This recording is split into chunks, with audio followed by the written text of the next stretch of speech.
من الشیطان الرجیم بسم اللہ الرحمن الرحیم۔ یہ 5th کلاس کا اسلامیات کا لیکچر ہے۔ آج ہمارا باب سوم ہے سیرت طیبہ اور اس کا سبق نمبر 5 ہے غزوہ احد، اور یہ ہمارا دوسری سماعی کا تیسرا چیپٹر ہے۔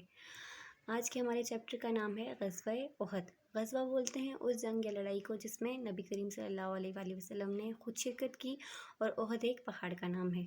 اب غزوہ احد غزوہ بدر کے بعد ہونے والی دوسری جنگ تھی جو کفار اور مسلمانوں کے درمیان ہوئی، اور اس جنگ کی وجوہات یہ تھی کہ غزوہ بدر میں مسلمانوں کو فتح نصیب ہوئی اور کفار کو شکست کا سامنا کرنا پڑا۔ اسی لیے غزوہ بدر میں مشرکین کو اور بھی بہت جانی اور مالی نقصان ہوا تھا، اور ان کے نامی گرامی یعنی مشہور سردار بھی اس جنگ میں مارے گئے تھے۔ ان کے دلوں میں مسلمانوں سے بدلہ لینے کی آگ بھڑک رہی تھی، اسی لیے انہوں نے مسلمانوں کے خلاف جنگ کرنے کی تیاریاں شروع کر دی۔ ابو سفیان جو قریش کا سب سے بڑا سردار تھا، اس نے کئی دوسرے قبیلوں کو ساتھ ملا کر مدینہ منورہ پر حملہ کرنے کے لیے 3000 کا لشکر تیار کر لیا۔ اب اس جنگ میں کفار کی تعداد 3000 تھی، اور اس کے علاوہ کفار کی اور تیاریاں یہ تھی کہ بدر کی لڑائی کے بعد کفار 1 سال تک مسلمانوں سے بدلہ لینے کی تیاریاں کرتے رہے۔ انہوں نے 3000 جنگجوؤں کا لشکر تیار کر لیا، جن کے پاس 1000 اونٹ، 200 گھوڑے اور 700 زرہ پوش سپاہی تھے جو مکمل جنگ کرنے کے لیے تیار تھے، اور کفار کا لشکر ابو سفیان کی قیادت یعنی نگرانی میں مدینہ کی طرف چلنے لگا۔ اب پچھلا جو جنگ تھی اس میں کفار کی جو قیادت کر رہے تھے وہ ابو جہل تھے، اور یہ جو جنگ تھی غزوہ احد کی، اس میں کفار کی نگرانی اور ان کی قیادت ابو سفیان نے کی تھی۔ اب اس کے برعکس مسلمانوں کی تیاریاں یہ تھی کہ نبی کریم صلی اللہ علیہ وآلہ وسلم کے چچا حضرت عباس رضی اللہ تعالیٰ عنہ مکہ میں تھے۔ جب انہیں معلوم ہوا کہ کفار مدینہ پر حملہ کرنے کی تیاریاں کر چکے ہیں تو انہوں نے فوراً مدینہ میں آپ صلی اللہ علیہ وآلہ وسلم کو خبر پہنچائی کہ کفار مدینہ پر حملہ کرنے آ رہے ہیں۔ آپ صلی اللہ علیہ وآلہ وسلم نے مہاجرین اور انصار کو جمع کر کے مقابلے کے لیے رائے لی۔ بعض نے مدینہ میں رہ کر مقابلے کی تجویز پیش کی، اور بعض نے مدینہ سے باہر جا کر مقابلہ کرنے کی رائے دی، اور آخرکار مدینہ سے باہر جا کر مقابلہ کرنے کا فیصلہ کیا گیا۔ آپ صلی اللہ علیہ وآلہ وسلم 6 شوال 3 ہجری کو 1000 کے لشکر کے ساتھ مدینہ کی طرف روانہ ہوئے۔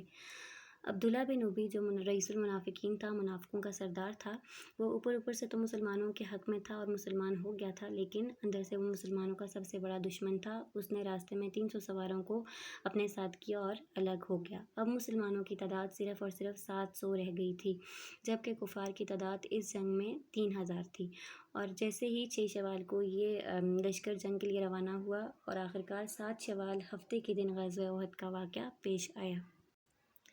اب اس جنگ میں ہونے والے واقعات کیا تھے، جس میں سب سے پہلا واقعہ یہ ہے تیر اندازوں کا واقعہ۔ آپ صلی اللہ علیہ وآلہ وسلم نے جنگ سے پہلے احد کے پہاڑ پر ایک درے میں 50 تیر اندازوں کو مقرر فرمایا اور حکم دیا کہ ہمیں فتح ہو یا شکست، آپ نے اس درے کو نہیں چھوڑنا ہے، کیونکہ دشمن چھپ کر پیچھے سے حملہ کر سکتے ہیں۔ اس کے بعد عام لڑائی کا واقعہ شروع ہوا۔ جب لڑائی شروع ہوئی تو کافروں کے بڑے بڑے جنگجو مارے گئے۔ ابتدا میں کفار کے 12 سردار واصل جہنم ہوئے یعنی مارے گئے۔ جب عام لڑائی شروع ہوئی تو مسلمانوں کی طرف سے حضرت علی رضی اللہ تعالیٰ عنہ، حضرت ابو دجانہ رضی اللہ تعالیٰ عنہ، حضرت امیر حمزہ رضی اللہ تعالیٰ عنہ جو کہ حضرت محمد صلی اللہ علیہ وآلہ وسلم کے چچا بھی تھے، اور حضرت سعد بن ابی وقاص رضی اللہ تعالیٰ عنہ، اور ان کے علاوہ بعض دیگر صحابہ کرام رضی اللہ تعالیٰ عنہ نے بھی کفار کا اس طرح ڈٹ کر مقابلہ کیا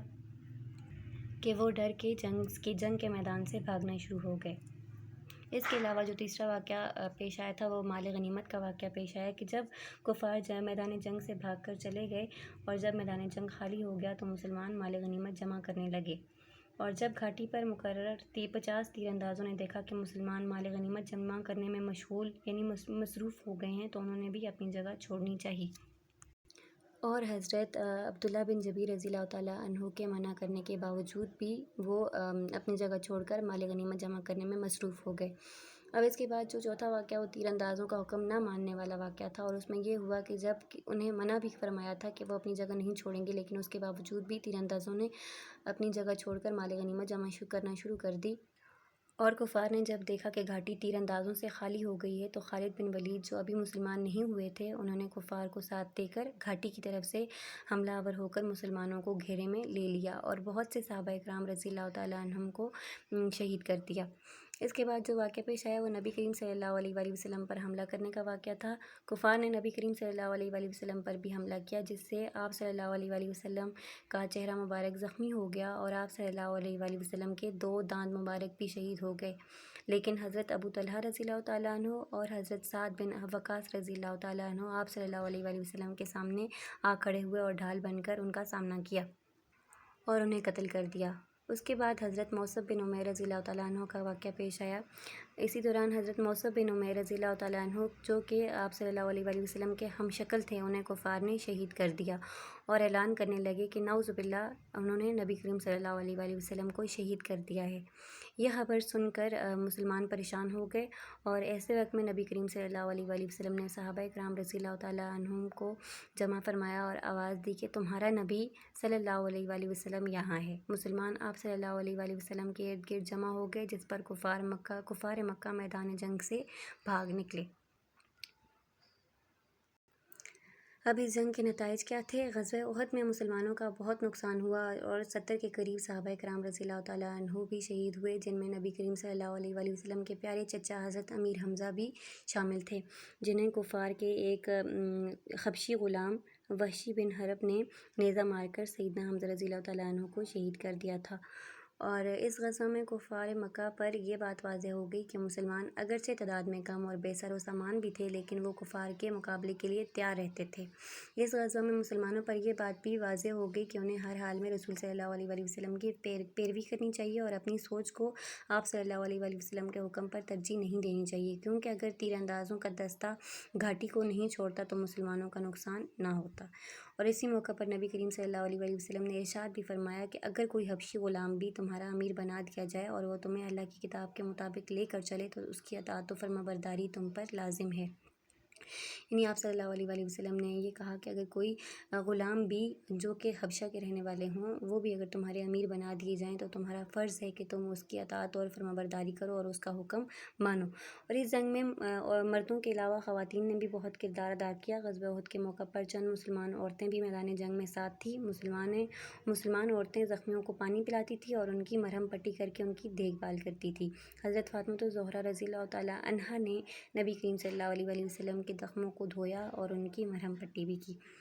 اب اس کے علاوہ آپ لوگوں نے جو کام کرنا ہے وہ یہ ہے کہ پیج نمبر 78 اور پیج نمبر 79 پر جو MCQs ہیں وہ آپ نے کاپی پر کرنے ہیں، اور اس کے علاوہ جو باقی سوالات کے نوٹس ہیں اور باقی جو کام کرنا ہے وہ آپ کو مل جائے گا۔ آپ نے وہاں سے دیکھ کر نیٹ اینڈ کلین کام کاپی پر کرنا ہے۔